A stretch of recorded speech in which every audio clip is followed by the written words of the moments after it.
sudah sangat siap mengikuti tahapan-tahapan KPU. Artinya kita juga memanfaatkan waktu yang dipakai oleh KPU dalam hal ini. Kalau bicara misalnya kandidat itu menggunakan waktu kampanye saat ini hingga pada 5 Desember.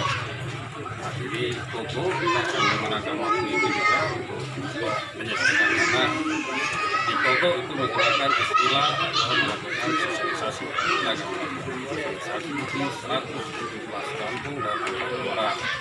Yang hari ini kita lakukan adalah akumulasi dari semua pergerakan Koko di seluruh kampung Rajampat. Jadi Koko ini ada banyak, ada pejuang Koko, ada Mas Koko, ada masyarakat Koko, ada Brigade Koko, ada Laskar Koko, ada bermacam-macam Koko yang kemudian berhimpun di sini. Sehingga kita bisa lihat hari ini kita baru mensosialisasikan secara umum untuk melakukan pergerakan-pergerakan berikut. Mengapa demikian? Karena situasi di masyarakat di 117 kampung itu sudah terjadi. Kita Koko secara umum melihat dengan baik gerakan masyarakat yang ada di seluruh kampung. Gerakan rakyat itu adalah terjadi kampanye oleh pihak pasangan calon atau pasangan tunggal yang hari ini berkampanye, terjadi soal hampir di seluruh masyarakat di kampung-kampung. Yang paling kelihatan adalah di lokal Rajampat itu lemon. Jadi lemon itu kebudayaan yang orang di Rajampat bilang itu apa? Itu atau apa sesuatu yang tidak begitu bagus bagi pasangan calon tunggal hari ini. Itu artinya Koko sudah ada di seluruh rakyat. Kita hanya mendorong, memastikan, mengorganisir agar Koko itu ada di aturan hukum Republik Indonesia. Karena ada pikiran-pikiran bahwa Koko itu tidak sah, Koko itu legal, Koko itu yang negatif-negatif. Maka yang negatif-negatif ini kita mulai hari ini memberi sosialisasi, hingga hari ini adalah hari awal kita mensosialisasikan itu di tingkat kabupaten dan seterusnya akan disosialisasikan ke 117 kampung, 4 kelurahan menggunakan waktu yang tersisa 45 hari ini sampai tanggal 5 Desember. Dan kemudian dari gerakan rakyat yang terkumpul ini, akumulasi ini kita yakin Kota Kosong menang. Nah, karena tadi sudah dijelaskan oleh beberapa pemateri ini, sepertinya rakyat Rajampat bangkit menggunakan hak daulatnya melawan partai-partai politik yang tidak melihat kehendak rakyat. Jadi ini rakyat pas partai politik. Nah, jadi biarkanlah rakyat melakukan proses itu dengan memilih Kota Kosong, karena Kota Kosong negara Republik Indonesia menyiapkan itu bagi masyarakat yang tidak berkeinginan untuk memilih pasangan calon tunggal. Justru itulah kelompok kita hadir untuk mengajak masyarakat Rajampat 36.771 pemilih, jangan golput. Pilihlah Kota Kosong sebagai ajang demokrasi yang bagus dan mencerdaskan proses pembangunan di Kabupaten Rajampat, sehingga di masa depan tidak akan terjadi lagi manusia lawan Kota Kosong. Kita akan berharap manusia lawan manusia, karena di Rajampat banyak orang cerdas sudah ada dan orang Rajampat tidak siap untuk melakukan proses pembangunan lebih lanjut ke depan. Jangan lagi mengira bahwa orang Rajampat tidak mampu atau orang Rajampat tidak punya kualitas sumber daya manusia. Ini juga bagian dari mencerdaskan kehidupan bangsa. Undang-Undang Dasar 45 kita mulai dari situ. Daulat rakyat, dari dengan rakyat. Nah, Rajampat akan memulai itu. Mudah-mudahan Rajampat akan mencontoh Kota Kosong menang di Makassar. Dan kami meyakini itu jalan itu. Ini baru tahap awal. Kita baru mulai.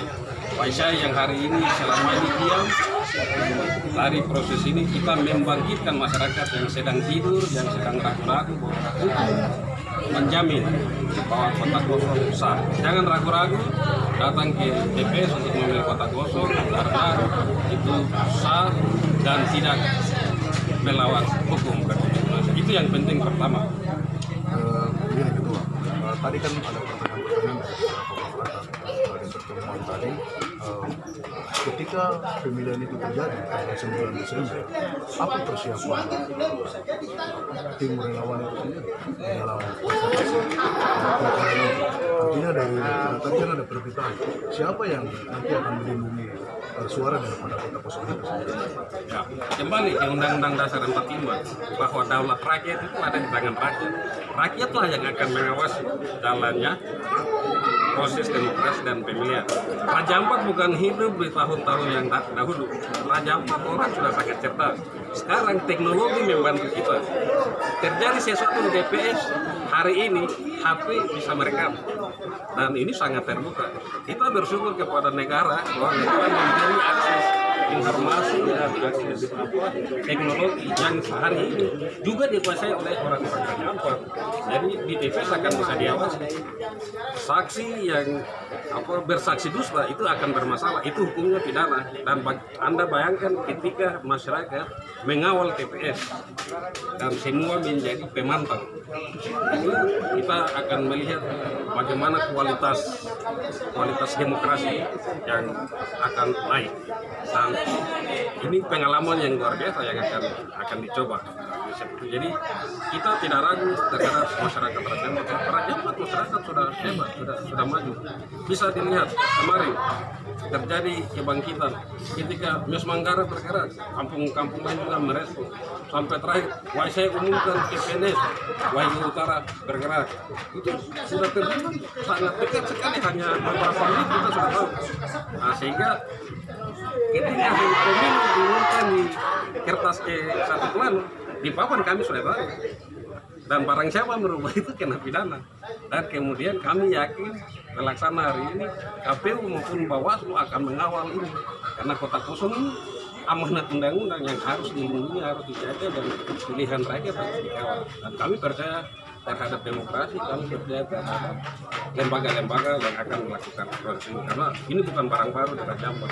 Contohnya, jumlah pemilih yang kemarin 41.000 sekarang sudah turun. Artinya KPU Bawaslu sudah bekerja dengan cukup efektif sehingga KTP palsu atau yang kemarin ada orang mati apa segala itu sudah hilang, kan gitu. Nah, tentunya pasti ada kekurangan-kekurangan, tapi kita harus menghargai proses demokrasi yang sedang dilakukan. Apalagi misalnya hari ini kota kosong ini dibangun oleh rakyat. Untuk itu misalnya bagaimana kita bisa memenangkan ini? Raja Ampat itu daerah kepulauan. Hasil dari sumbang menyumbang di antara rakyat, maka kami bisa bergerak. Kan seperti itu, ini rakyat, dari rakyat untuk rakyat. Ini luar biasa, bukan kayak kandidat ya, kemudian semua orang harus tunduk pada satu. Dan ini rakyat bergerak sendiri-sendiri. Ada spanduk-spanduk yang misalnya bisa dicetak, ada papan-papan yang bisa langsung dicetak, ada segala macam fasilitas yang rakyat pakai dengan kekuatan rakyat sendiri. Ini menunjukkan kecerdasan yang hebat yang tumbuh di Kabupaten Raja Ampat. Akibat dari partai-partai politik yang tidak berpikir kepada kehendak rakyat dan adanya manipulasi pikiran politik daripada kekuasaan. Maka kekuasaan itu segala-galanya. Sehingga kemudian semua kedaulatan dalam hal partai politik diambil. Dan kemudian rakyat bertindak. Ini kecerdasan yang luar biasa. Dan itu kita akan dorong ini dengan luar biasa. Kita ambil contoh di Sorong itu 30% waktu kota kosong. Raja Ampat harusnya lebih susah, tapi dengan kebangkitan di semua titik, semua dapil itu merujuk bahwa Raja Ampat luar biasa. Nah, sekali lagi kita mau jamin bahwa perdebatan hari ini kita tidak akan masuk ke perdebatan. Nanti kita mau lihat apa yang akan mau dikatakan oleh calon pada saat pertanyaan di TV memaparkan visi misinya.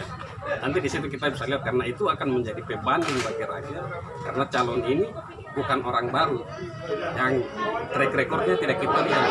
Sekarang rakyat telah melihat track recordnya calon hari ini, karena calon hari ini bukan orang baru, sudah bekerja 5 tahun dan rakyat tahu apa yang harus dilakukan, misalnya misi yang lalu. Dan misalnya tadi kita tanya kenapa alasan masyarakat mau memilih kota kosong, masyarakat punya banyak alasan. Yang itu adalah pengalaman dari rasa melihat dan dilaksanakan selama 5 tahun ini. Ada banyak di situ, tapi tidak perlu saya sebutkan di sini karena memang itu rakyat punya. Ada 9 janji, ada 5 janji di mana-mana kampung yang berbeda-beda tentang janji pembangunan. Itu yang kemudian tadi dijemput dengan lemon dan segala macam, ada kelapa kering, kita ada kelapa tombol.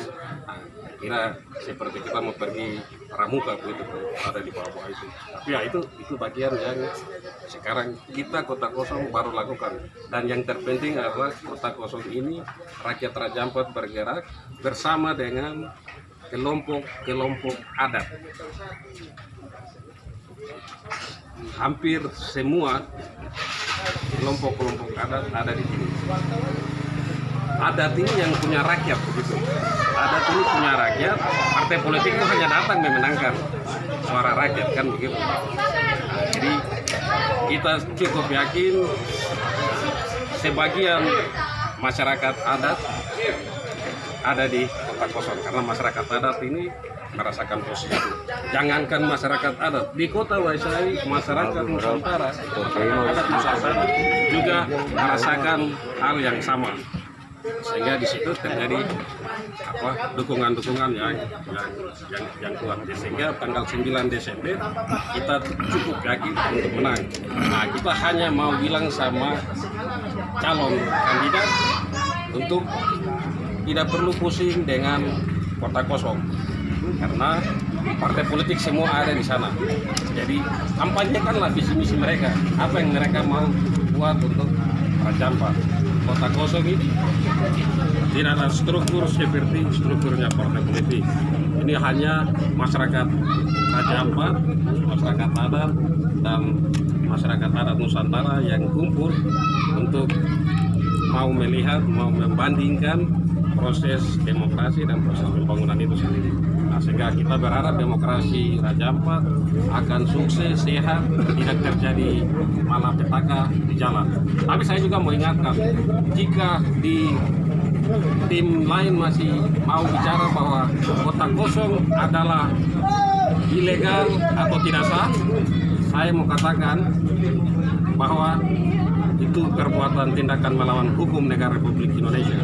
Itu terjadi perbuatan makar ketika mengatakan bahwa Kota Kosong atau Kota Kosong adalah ilegal atau adalah tidak sah, karena itu perbuatan penghinaan terhadap undang-undang, terhadap negara. Nah, jadi saya kira kita tetap adalah saudara sama-sama di Raja Ampat dalam proses demokrasi. Biarlah aturan ini kita jalani aturan dan kita menantikan pemilu dan tetap kokoh yakin kokoh. Harapan apa ke penyelenggara KPU dan Bawaslu tentunya untuk mengawal suara Kota Kosong ini? Ya, berjalanlah di aturan dan kami tadi yakin bahwa Bawaslu maupun KPU akan jalan di peraturan karena peraturan ini milik bersama. Jalan saja di undang-undang maka semua baik, semua sehat. Nah, sehingga Kabupaten Raja Ampat hasil pemilunya kita semua hormati nanti. Yang menang dihormati dari yang kalah menghormati yang menang. Nah, saya pikir seperti itu kita harus tumbuhkan itu karena Raja Ampat sudah berkali-kali melakukan pilkada. Nah, sehingga pengalaman-pengalaman yang buruk harus kita buang dan kita jalan di aturan. Dan kita yakin Bawaslu maupun KPU termasuk kepolisian dan Dandim atau Kodim itu bisa melaksanakan itu. Itu buktinya sosialisasi hari ini dua institusi datang, kepolisian maupun Kodim, dan Bawaslu maupun KPU bersedia hadir di waktu yang berikut karena mereka ada punya kegiatan luar yang juga berhubung dengan persoalan pilkada. Salah satunya misalnya mereka juga sedang mensosialisasikan pasangan tunggal. Nah, jadi proses yang sama, kita hanya tinggal menemukan waktu yang sama.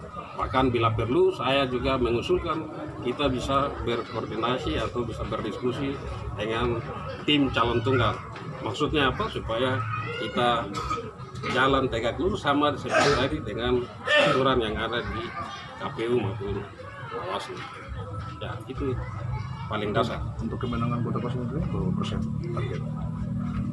Saya pikir teman-teman wartawan dan masyarakat semua sudah lihat itu ada muncul di banyak media, ada banyak media Facebook, ada media yang lain itu menjelaskan bahwa Kota Kosong menang di mana-mana. Nah, jadi itu PR untuk calon tunggal.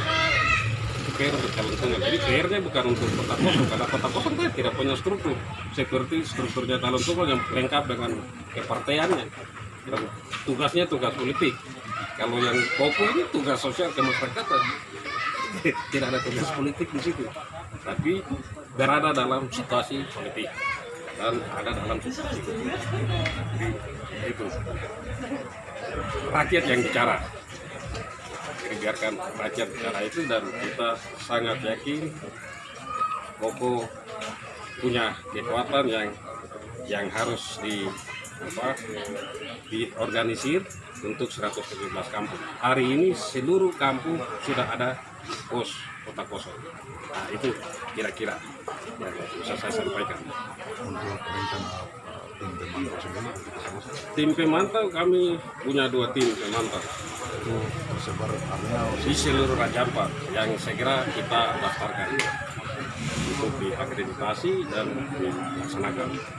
Dengan penerapannya kan ada 205 TPS. Ya, di 205 TPS. Nah, di 117 kampung di 205 TPS.